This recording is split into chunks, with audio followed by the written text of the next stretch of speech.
Lead us from the unreal to the real. Lead us from darkness unto light. Lead us from death to immortality. Om. Peace, peace, peace. So, namaste, guten morgen, and good morning. Welcome back to the final session of this. So, not final, there's no beginning or end of this. Just as you have no beginning and end, this teaching also has no beginning and no end. We have just dipped our toe into this vast ocean. But in essence, we have got the teaching. It's the same teaching. Throughout the book, it's the same teaching. Let us just chant the verses which we did, which covers the entire range of the teaching, and then we will go ahead. 4th verse, 15th chapter, 4th verse. Na tvam deho na te deho. Na tvam deho na te deho. Bhokta karta na va bhavan. Bhokta karta na va bhavan. Chidruposi sada sakshi. Chidruposi sada sakshi. Nirapeksha sukham chara. Nirapeksha sukham chara. Ragadvesho mano dharmo. Ragadvesho mano dharmo. Namanaste kadachana. Namanaste kadachana. Nirvikalposi bodhatma. Nirvikalposi bodhatma. Nirvikara sukham chara. Nirvikara sukham chara. Sarvabhuteshu chatmanam. Sarvabhuteshu chatmanam. Sarvabhutani chatmani. Sarvabhutani chatmani. Vijjaya nirahankara. Vijjaya nirahankaro. Nirmamastvam sukhi bhava. Tvam sukhi bhava. Vishwam spurati yatredam. Vishwam spurati yatredam. Taranga iva sagare. Taranga iva sagare. Tattvam na sandeha. Tattvam na sandeha. Chinmurte vijwaro bhava. Chinmurte vijwaro bhava. And the 11th verse also. Tvayananta mahambodho. Tvayananta mahambodho. Vishwavichi swabhavatah. Vishwavichi swabhavatah. Udetu vastamayatu. Udetu vastamayatu. Nate vriddhi na vakshatihi. Nate vriddhi na vakshatihi. So this is the entire teaching of Advaita Vedanta. Advaita Vedanta is very elegant. It can be summarized. The entire vast literature can be summarized in one sentence. It's attributed to Shankaracharya. Brahma Satyam Jagat Mithya Jiva Brahmaiva Napara. Brahman alone is real. The world is an appearance. And the Jiva, the sentient being, you, I, we are none other than Brahman. That's the entirety of the teaching. It can be further compressed into the short sentences called the Mahavakyas. And they're called great sentences, but they're actually very short. And they're great in the sense of Arthato Gambhira, but they're very profound as far as meaning is concerned. Tattvamasi, you are that. Aham Brahmasmi, I am Brahman. I am Atma Brahma, this very self is Brahman. Prajnanam Brahma, consciousness is Brahman. All of these sentences mean the same thing. They have the same meaning. It can be compressed even further. Om. That's it. If you unpack Om, you will get the Mandukya Upanishad. Unpack it further, you'll get the Mandukya Karika, 4 chapters. Unpack it further, you'll get the entire non-dual Vedantic literature. It can be compacted even further. Silence. Maunam Vyakhyanam. Silence is the teaching. Now, if I had kept silence, you would have... there's a saying that the first time I ask you and you keep silent, I will think that maybe you are shy. Second time I ask you and you keep silent, I will think that maybe you are very profound. Third time I ask you and you keep silent, I'll think you don't know anything. So you have to explain. Now, what is the teaching? How has it been explained here? First, start with yourself, and it says, you are not the body. The body is there, it's not denying anything. We are experiencing the body. As I said, it could be a Hollywood thing, it could be a Broadway thing. It could be a material universe actually existing apart from consciousness, or it could be an appearance within consciousness, like a movie or a theatrical play. But in either case, you are the witness. You are not part of it. You are not the body. The body is not yours also. We discussed all this yesterday. And if we do not identify with the body, or as the Upanishads put it, Shankara says, when you rise from identification from the body. Plotinus, the great philosopher, he says, the real awakening is not bodily awakening, but awakening from the body. This is awakening from the body. This is rising up from the body. How do you rise up from the body? Not as a ghost coming out of the... No, as seeing that I am not this thing, I am also not this thing. It's a thing. It's a thing. Object. And we know all the arguments, we went through them. Chetana, Jada, conscious, not conscious, Drashta, Drishya, seer and seen, Nirvikara, Savikara, unchanging, changing. We went through these arguments, and many more arguments are possible. Then what am I? I am Chidruposi. You are consciousness itself. Not that, everybody agrees I am conscious. No, not like that. I am consciousness only. I am consciousness only. Try this here.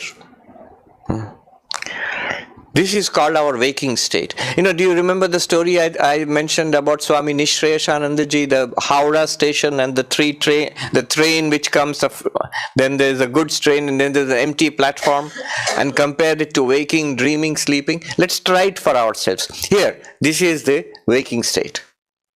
Here is the body with my eyes and ears and other sense organs. I am contacting apparently an external world. And this is my life. This is reality for me. This is called waking state. Now gently, if you're comfortable, close your eyes. Close your eyes. Imagine you are not seeing anything. You are hearing my voice. Continue to hear my voice. But suppose you do not see, hear, smell, taste, touch, anything. Just internally, we have thoughts, we have feelings, we have memories. That is the subtle world, equivalent to the world of dreams. No external world, not even the body. Now suppose that also stops. I do not see, hear, smell, taste, touch anything. Internally, I do not think of anything. I do not remember anything. I do not feel anything. I do not desire or hate anything. Completely blank. Even the sense that I am there, that is also blanked out. Just blank. That is equivalent to what is called the causal world, Sushupti, deep sleep state. And notice, this causal world is appearing to you, the consciousness. That blankness is also an experience. And when thoughts, feelings and sensations come back, that's also an experience to the same consciousness. And now gently open your eyes. And as we look back upon this world, this is also an experience to that same consciousness. That consciousness is that station master, Swami Sarvapriyananda says, who sees what is the train, Rajdhani train coming in, then the goods train coming in, then the empty platform, station master. This one consciousness. I am that. That one is neither the doer nor the sufferer of the results of karma. It is the witness. It is not witnessing. He says, Sada Sakshi, always the witness, never the witnessed. It's not witnessing. Witnessing is an act, is a practice. Suppose I witness, I observe the breath, in-breath and out-breath. Meditation, mindfulness. But it's a practice. If you stop doing it, it's gone. But this witness, consciousness, the Sakshi, the witness consciousness, is effortlessly the witness. It cannot be anything else. It does not depend on our practice. That's why it says, Sada Sakshi. Always. Nirapeksha Sukham Chara. The same thing applies to the mind. Remember the principle that the properties belong to the substance. The properties belong to the object. The tablecloth, the color is yellow. The yellow belongs to the tablecloth. By seeing the yellow tablecloth, I don't become yellow. Similarly, seeing the depressed mind, the desirous mind, the greedy mind, the angry mind, the restless mind, I don't become restless, greedy, desirous or depressed. I am the witness of that. That greed or desire or restlessness is a property of the mind and it stays there, just as the yellow color stays here, even when it is known. When consciousness is aware of the yellow color, through the eyes and everything, consciousness doesn't become yellow. Similarly, awareness only. I am awareness only. I do not become colored by the emotions of the mind, by the limitations of the mind, by the excitement of the mind, by the depression of the mind, by the boredom of the mind, by the waking, dreaming and sleeping of the mind. I am the witness. I am the sun that shines all the time. Then, next, it is one consciousness in all minds and bodies. Sarva bhuteshu cha atmanam. It's not that I am like a flicker of a flame, like a glimmering light. Great German philosopher, he said, Leibniz, it's a biscuit now. But he is famous. He said, the stars in the sky, that we are like these stars in the sky, ever isolated from each other. His theory of the monad. Those who have studied philosophy, one consciousness flickering, ever separated from everybody else. We are like that, all separate, like stars shining in the night sky. Each one a dot of light. But no, we are one mass of light, Vedanta says. And shining through many, many bodies and minds. Krishna says in the Bhagavad Gita, Avibhaktam cha bhuteshu vibhaktam iva cha sthitam. Undivided in all beings, appearing as if divided. As if divided, as if 100 of us, as if 1 billion of us, but really one. We are all one. It's just some rhetoric of universal humanity or brotherhood or sisterhood of humanity. No, it's actually a fact. It's even more close than brotherhood or sisterhood. We are literally one entity. We are one being. So, Sarva Bhuteshu Chatman, the self in all beings. And think a little further. All beings in the self. Sarva Bhutani Chatmani. Remember those three? The universe appears to you, the awareness. It appears in you, the awareness. And it is nothing but you, the awareness. So, it is appearing in you. This is worth considering. These are all very big jumps. All of this in philosophy there have been huge philosophical battles over the centuries. Some accept it, some don't. So Vedanta very dramatically and boldly goes ahead and says we are all one being. But then what is the relationship of the one and the many? What is the relationship of this world of diversity, this world of matter, time, energy, bodies, senses, happenings, action, change, history, to that one being? And the answer is the universe is not different from that one being. The many are not separate from that one. That one alone is appearing as the many. They're exactly one and the same. The universe appears in you, the Absolute. It appears in Brahman as waves appear in the ocean. The waves are not different from the ocean. It is the ocean. It is the ocean. Three things: wave, ocean, water. Wave is like us, individual beings. Ocean is the equivalent of God of religions, the totality, the cosmos. Certainly, the ocean is far greater than the wave, and the wave is included in the ocean. But even greater than the ocean, greater than the wave, greater than the ocean is water. You say, why? Because the wave is nothing but water. The ocean is nothing but water. The existence of the wave depends on the water. The existence of the ocean depends on the water. But the water doesn't depend on the ocean. Water can be water vapor. Water can be water in this glass of water. It doesn't have to be in the ocean. So, water is the reality of the ocean and of the wave. Exactly like that, we sentient beings and the God of the cosmos, the reality of both is this one pure consciousness, one awareness, one consciousness. So that's why he says, the universe appears in this ocean, like waves in an ocean. What are you? You are the ocean, or even more precisely, you are the water which constitutes the ocean and the waves. You are that Tattvameva Chinmurti, O pure consciousness, O awareness itself, light itself. You are that light. What is this universe? We first, as if we made a distinction, the light and the object. That which illumines and that which is illumined. Now we are not making the distinction anymore. We have withdrawn that. Those are examples. We have withdrawn that.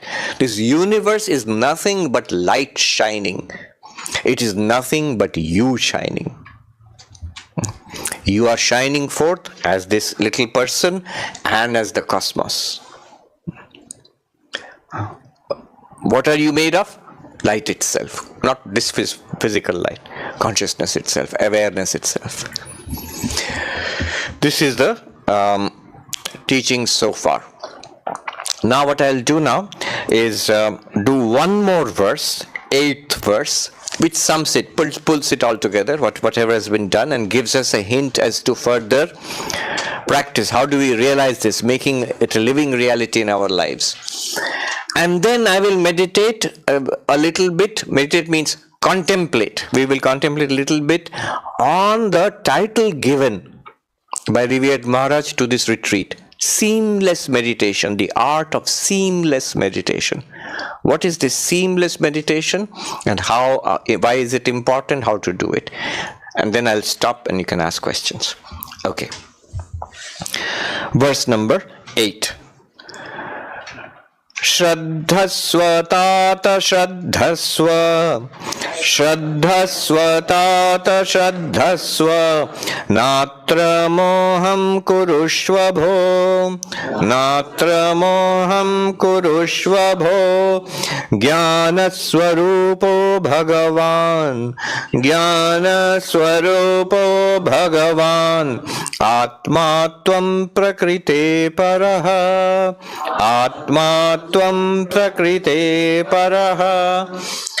Have faith, my son, have faith. Never confuse yourself in this.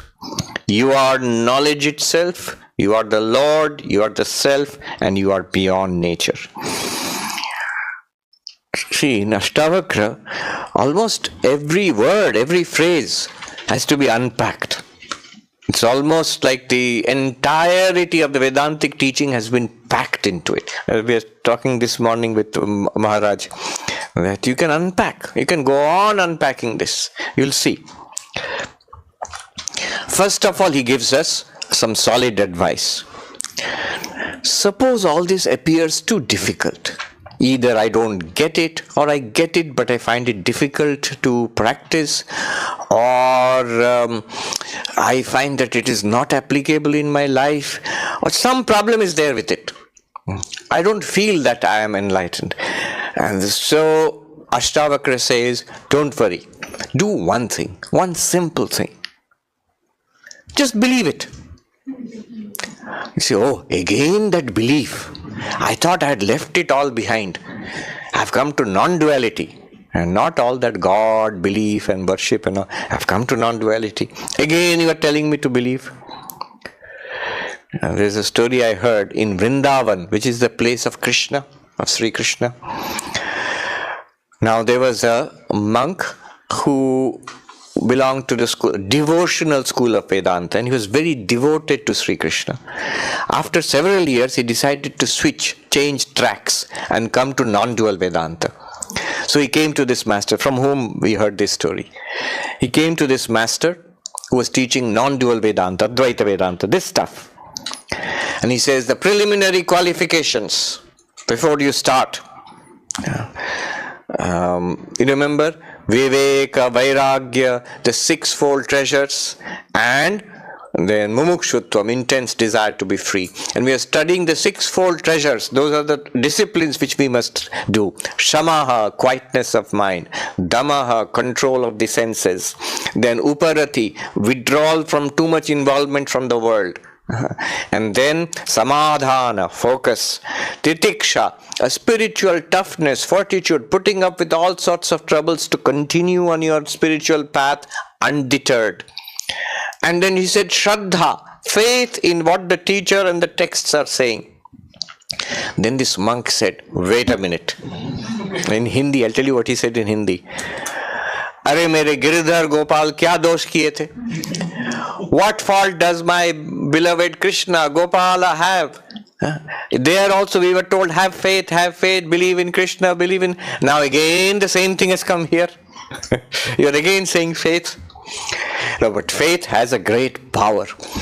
Here it's not that this book says so, you have to believe it and that's it. No, you will see for yourself. We will see for ourselves, no doubt about it.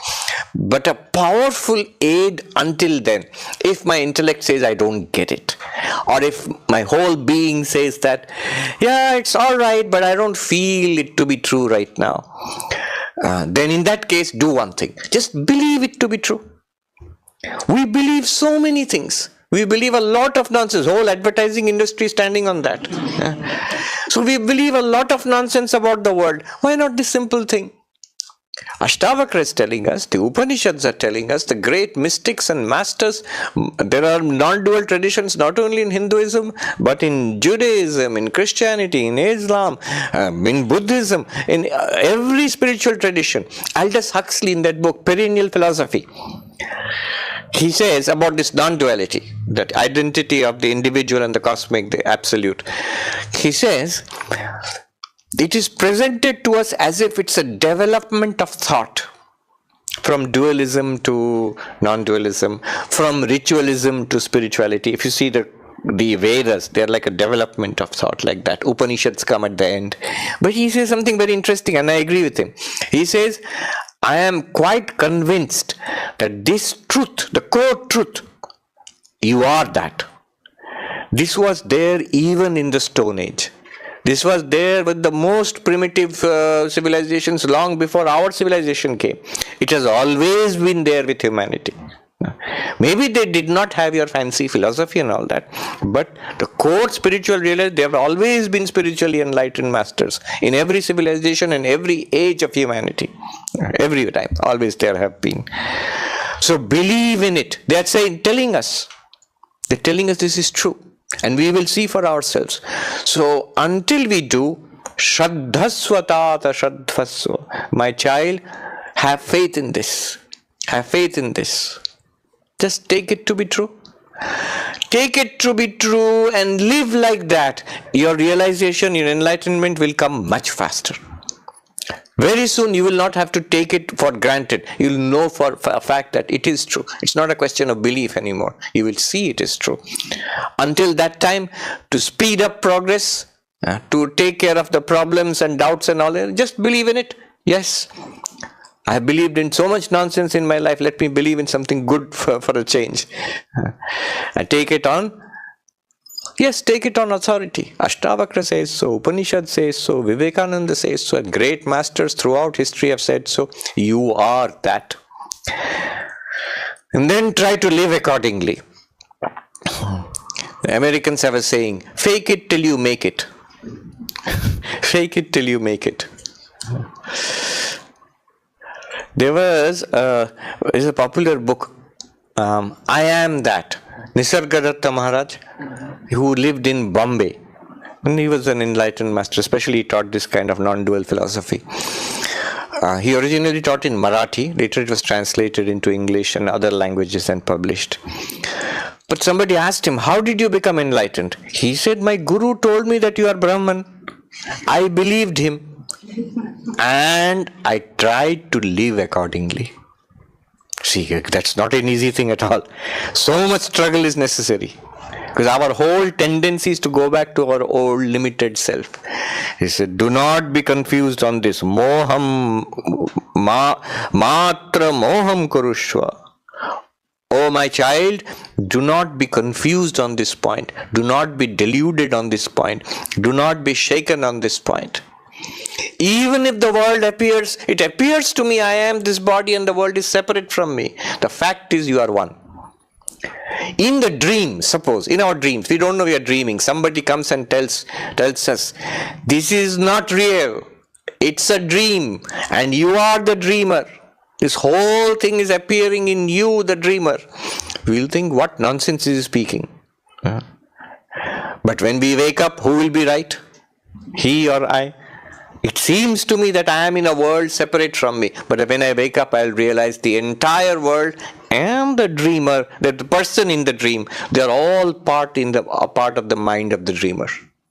I was dreaming the whole thing.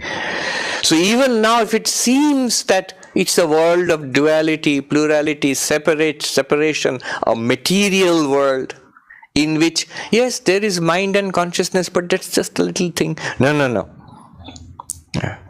The fact is, and we will realize that fact soon enough, is that consciousness is foundational. And the whole universe, the experience of the universe is an experience. Experience means consciousness.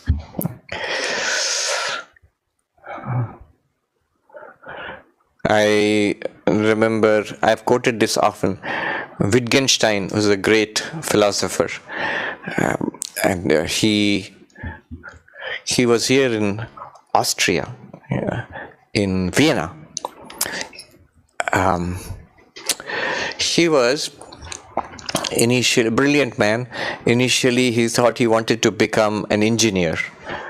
Then, at that time, aeroplanes had just been invented, so he wanted to become he said aeronaut, pilot or engineer making aeroplanes. Then he thought, but this requires engineering knowledge. And then he went to that and he realized engineering requires mathematics. Then he thought, I should become a mathematician. Then he realized mathematics, behind mathematics is, what is a number? Philosophy.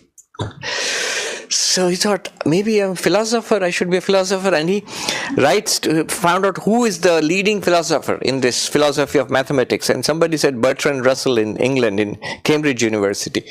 So he goes, and the next part of the story is from Bertrand Russell. A strange German came to me, and he said to me that I'm wondering whether I should be an aeronaut or a philosopher. And I said to him, why don't you write something in philosophically and show it to me? So he went back and he brought a essay written by him. I read the first line and I said, you should not become an aeronaut. You should be a philosopher. So that was Wittgenstein. And of course he became a very great, some people consider him the greatest philosopher of the 20th century ever.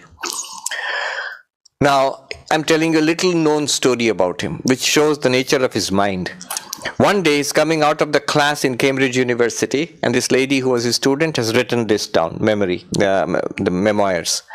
Says that Professor Wittgenstein looked at the setting sun, and he said, why did ancient people, why did they think that the sun goes around the earth? Instead of the earth rotating, why did they think that the sun is rising and sun is setting, or sun is going around the earth? And I said, because Professor, that's what it seems like. It looks like that. And then he said, aha, but if it were not the case, if it were the case that the sun does not go around the earth, it's the earth which is rotating, if it were, which is true, how would it look? It would look just like this. If it is true that you are Brahman, limitless consciousness, how would you experience the world? Just like this. Just like this.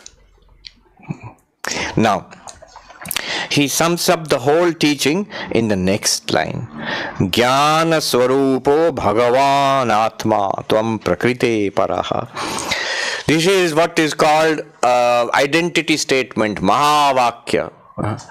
Akhandartha bodhakam vakyam. The sentence which teaches one indivisible reality. The way it is said, let me break it up. Bhagavan, God, creator, preserver, destroyer of the universe. In our example, the ocean. Atma, the self, you. In our example, the wave. And what is he saying here? You are the same. The ocean and the wave are the same. But we'll say it's not true. The wave is just a tiny little thing. The ocean is the whole, vast, including the wave also. How can they be the same?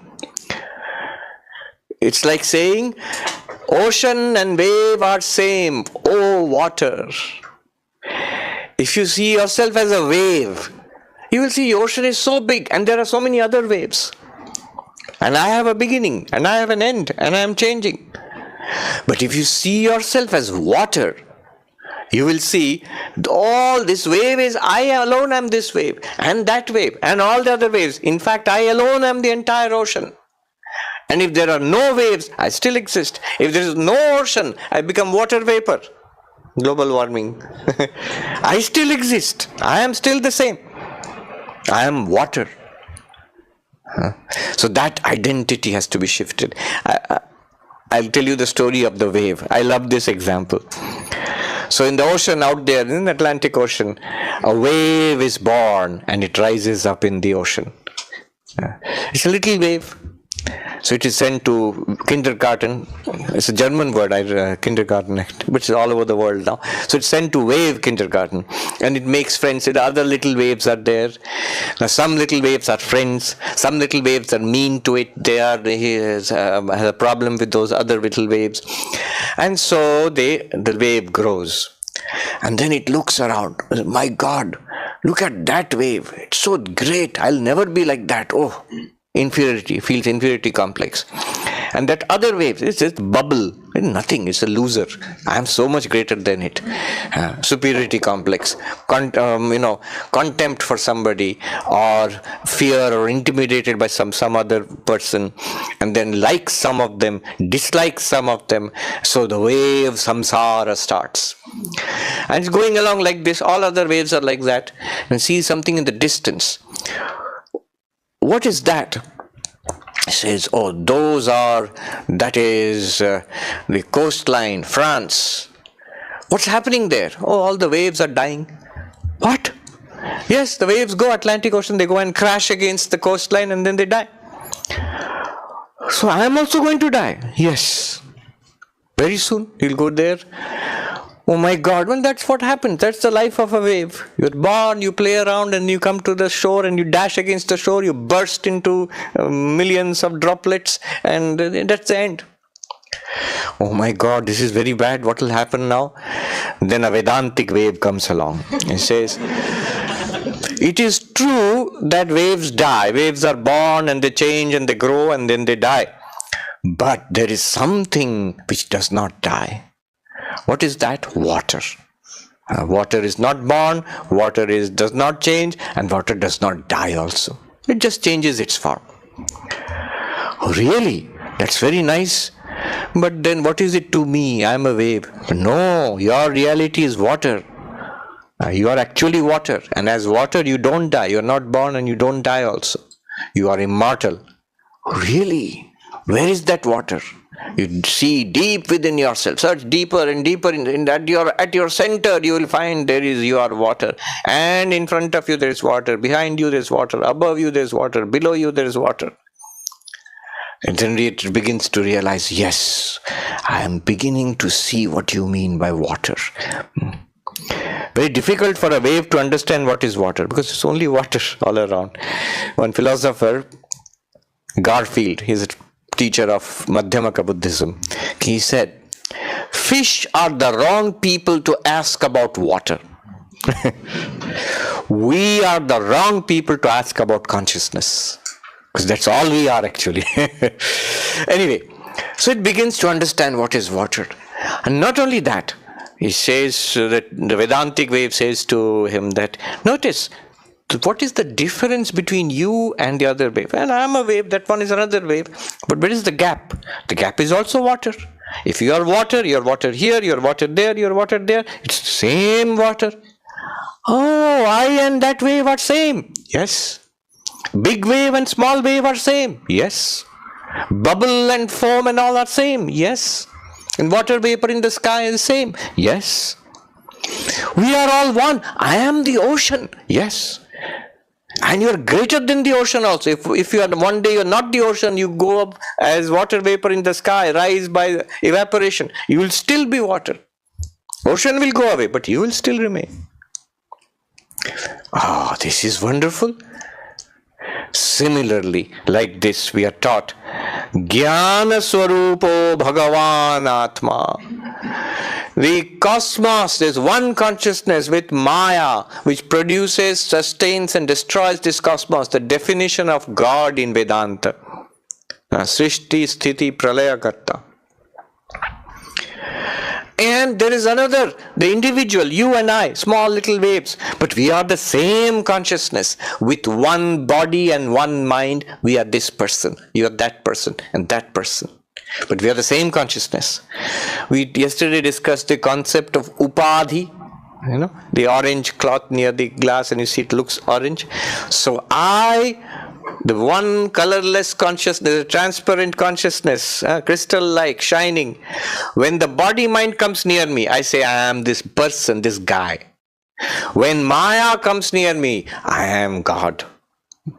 But it's the same consciousness. Now you see, Bhagavan Atma. Bhagavan is God. Atma is the self. But both are Jnana Swarupa. Ocean, wave. But both are water. As water. Now one more clarification here. Examples are useful, but they can be misleading also. The misleading part of the example is, you might still think, yes, but in the wave, less water. In the ocean, more water is there. In me, less Brahman. In God, more Brahman is there. No less and more. The examples are imperfect. You can't do anything more than that. You and Brahman, you and God are exactly the same, not just same type. You are literally identically the same one limitless consciousness. There's no more or less in limitless. So, Jnana Swarupo Bhagavan Atma. When we investigate ourselves, we will find pure consciousness. And that pure consciousness with Maya is Bhagavan. So how do you start? Tvam Prakrite Paraha. You transcend Prakriti. This is a clue. You start working on what you are first. What is Prakriti? What is nature? Body is nature. Mind is nature. All that investigation which we did. I am not the body. The body is not mine. Whose is it? It is Prakriti's, nature. It is God's, whoever you call it. If you are atheistic, don't believe in God, all right, material nature has produced it. three ways of regarding this world and the body. One is, it is nature. It is a material nature. I am the witness consciousness. That is one way of looking. That is Sankhyan way of looking at it. Or it is all a product of God. God is the creator. That's the devotee's way. The dualistic Vedanta schools look up at that. There is the Lord who produces the world. I am a little sentient being, devotee of the Lord. So the entire universe, including body and mind, all are creations of the Lord, a product of Maya Shakti. Second way of looking at the world. A third way, it is my own appearance. Brahman alone appears as this world. It is nothing but Brahman. I alone am all of this. All three are same. What is this world? What is this body? Even the mind. One, Brahma Swarupam. It is Brahman alone, really speaking. That's too much? Alright, it's a product of Maya. Or, even that I don't believe in that sort of stuff. Alright, it's a product of nature. All three will work. In all three cases, you are not the body. You are not the mind. You are free of it while getting use of the body-mind. Remember, Uber. You have hired it. It's been given to you for a while. Okay. Tvam prakrite paraha, that I transcend prakriti. That analysis has been done in verses 4 and 5 and 6 and 7 and 11. Now, a couple of words about this seamless meditation. I was just thinking, I was meditating on seamless meditation. Some beautiful points are there. I'll make 5 points and then stop.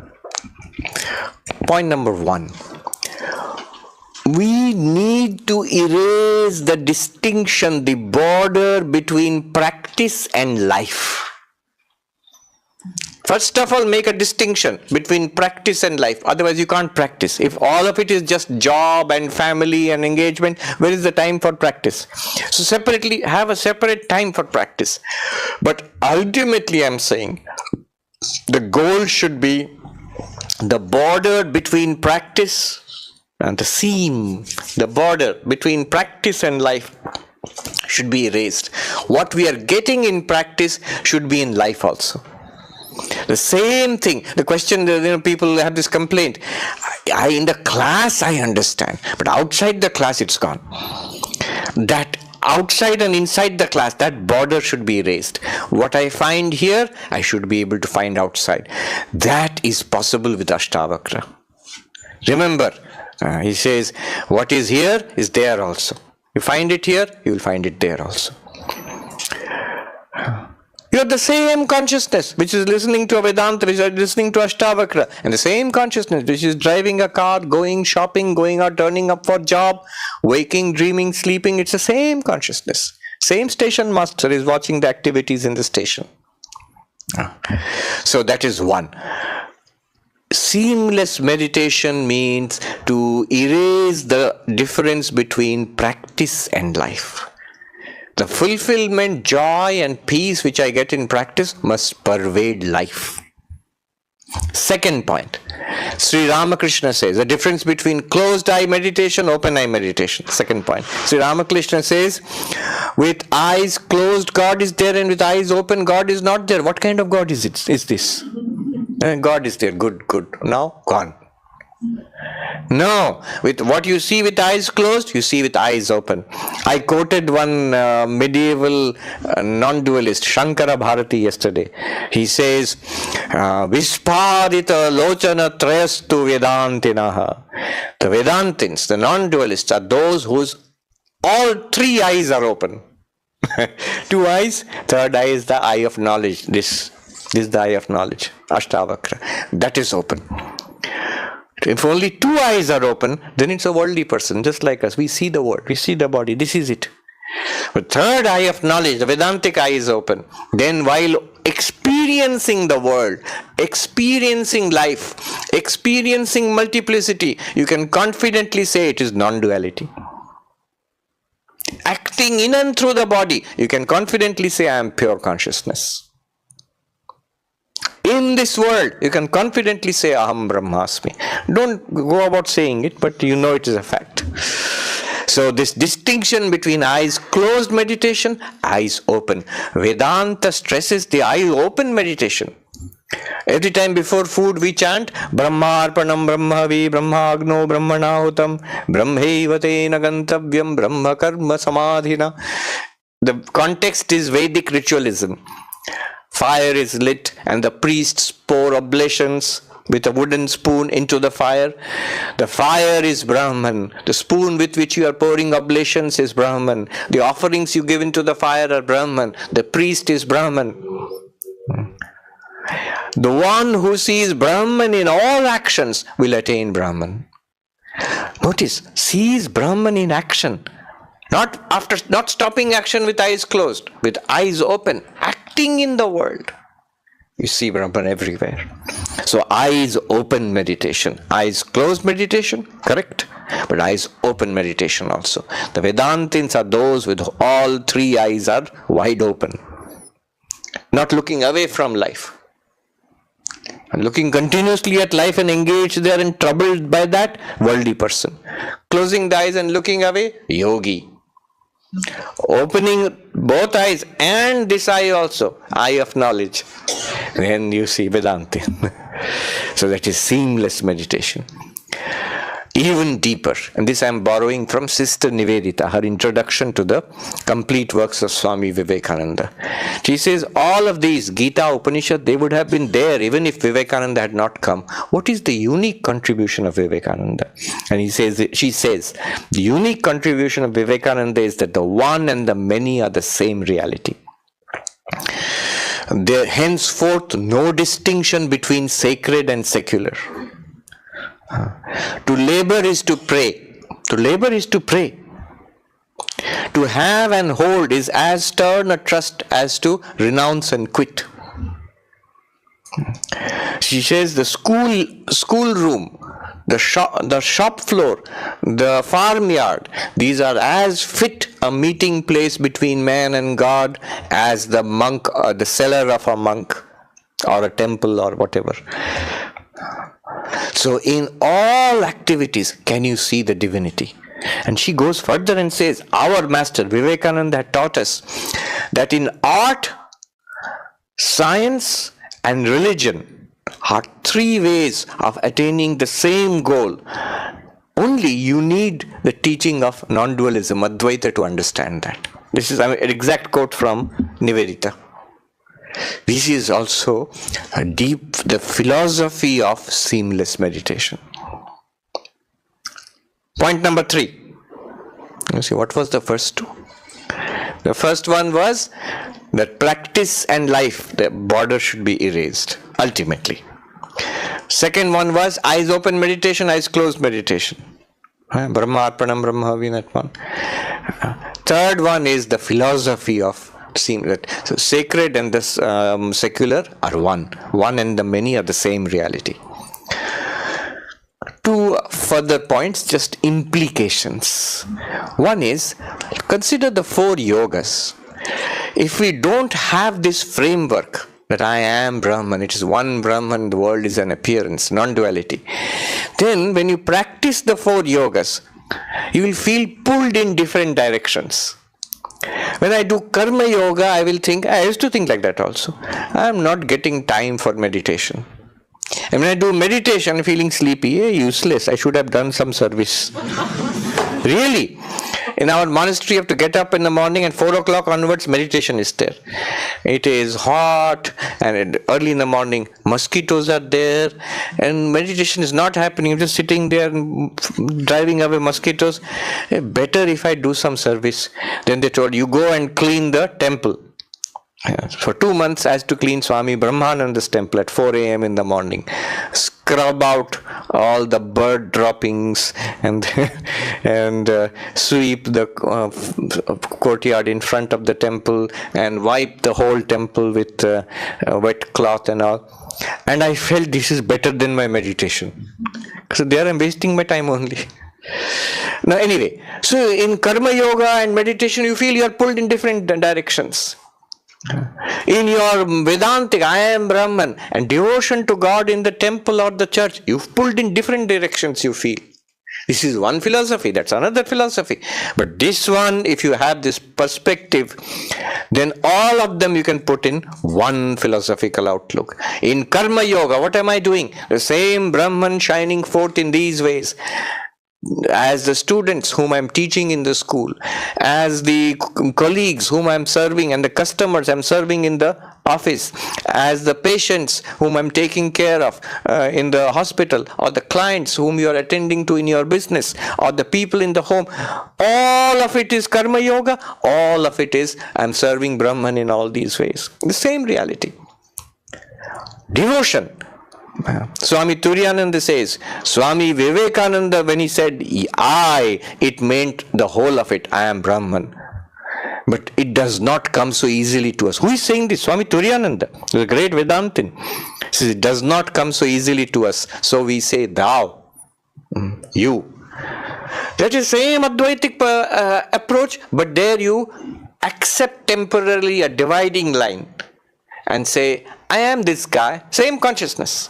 And here is the cosmic consciousness. I am a wave, here is the ocean. I know we are both water. Now the wave can worship the ocean. Then, and then the last point, implication I want to make is the other approaches to spiritual life. Dualistic approach. Qualified monastic approach. See them all as limiting cases of this non-dualism. For a time being, accept a division, and then you will see the truth of those approaches also.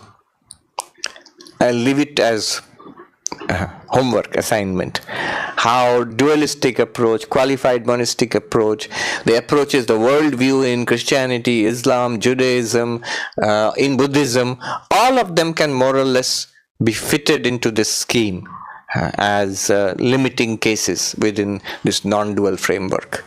So these are all consequences of seamless meditation. All right.